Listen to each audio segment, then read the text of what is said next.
Buenas tardes a todos, mi nombre es Libardo Sánchez, estudiante de la UMB virtual, la modalidad virtual, estudiante de noveno semestre de Administración de Empresas.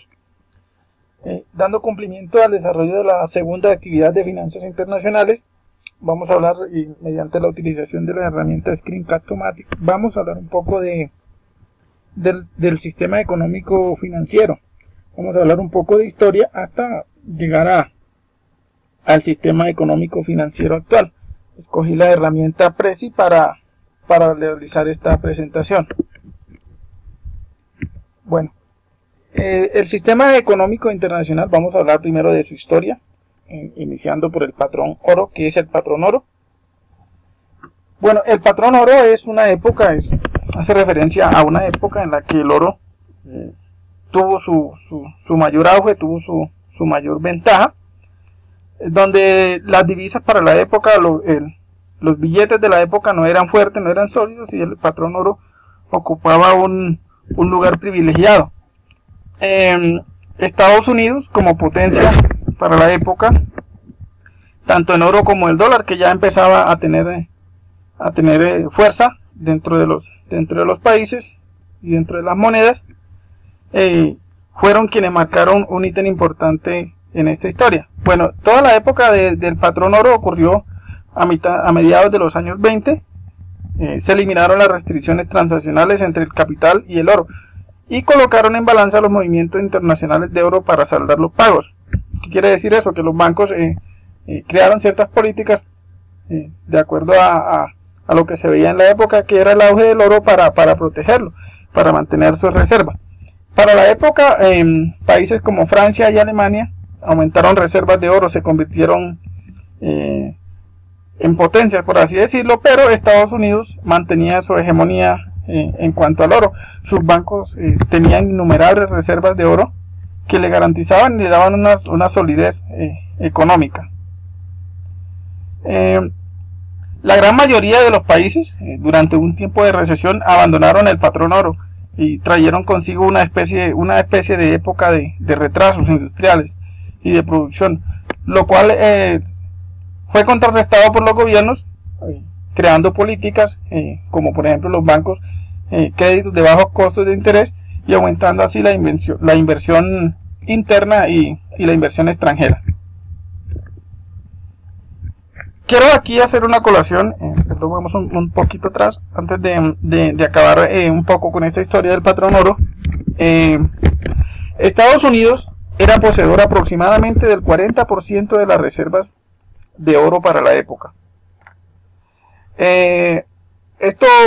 sea, el poderío de Estados Unidos obligó a que países como Francia, como Alemania y otros adoptaron ciertas políticas y crearon mecanismos para preservar sus reservas de oro, para que el oro no se saliera, para que sus bancos tuvieran la reserva suficiente para sostenerse.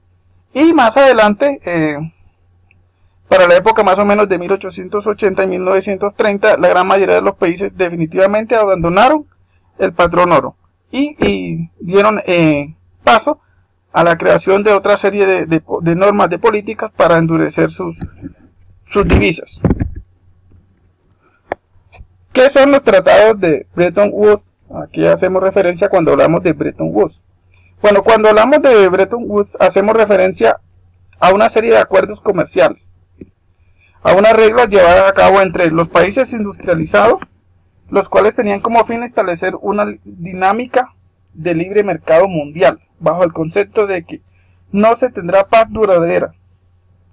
Todo esto ocurrió después de la época de la Segunda Guerra Mundial. Entonces los países se unieron y dijeron: no, vamos a crear una serie de acuerdos con el fin de crear sobre todo brindar confianza inversionista, que haya inversión extranjera y se cree una dinámica sólida. Países como Estados Unidos e Inglaterra fueron los principales artífices y planearon una serie de estrategias después de la posguerra, visionando unas garantías de auge económico y prosperidad mundial. Bueno, cabe resaltar que en estos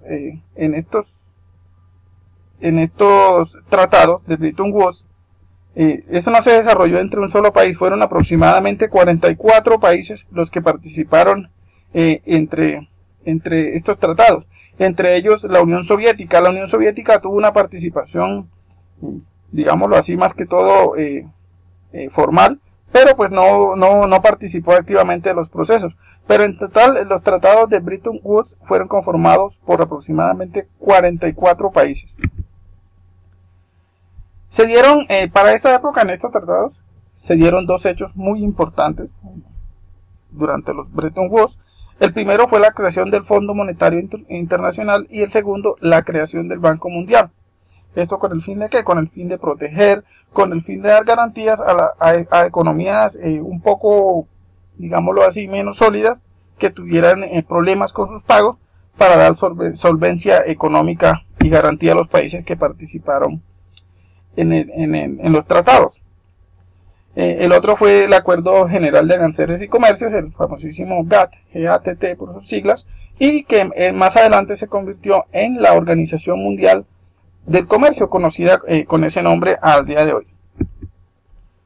Bueno, el Fondo Monetario Internacional, ¿cuáles son sus funciones? El Fondo Monetario Internacional, como ya lo expliqué en el apartado anterior, fue creado a partir de los acuerdos de Bretton Woods en el año de 1944. Tiene funciones, muchas funciones, el Fondo Monetario Internacional. Dentro de la principal función es establecer los regímenes cambiarios y los tipos de cambio de las monedas. Otra función es facilitar las cooperaciones monetarias entre los países y financiar a través de créditos a aquellos países que tengan problemas en los pagos. Y los países pueden acceder a los créditos del Fondo Monetario Internacional proporcional a la cuota de aportes que hacen a el Fondo Monetario Internacional. Entonces, digamos que ¿cómo se financia el Fondo Monetario Internacional?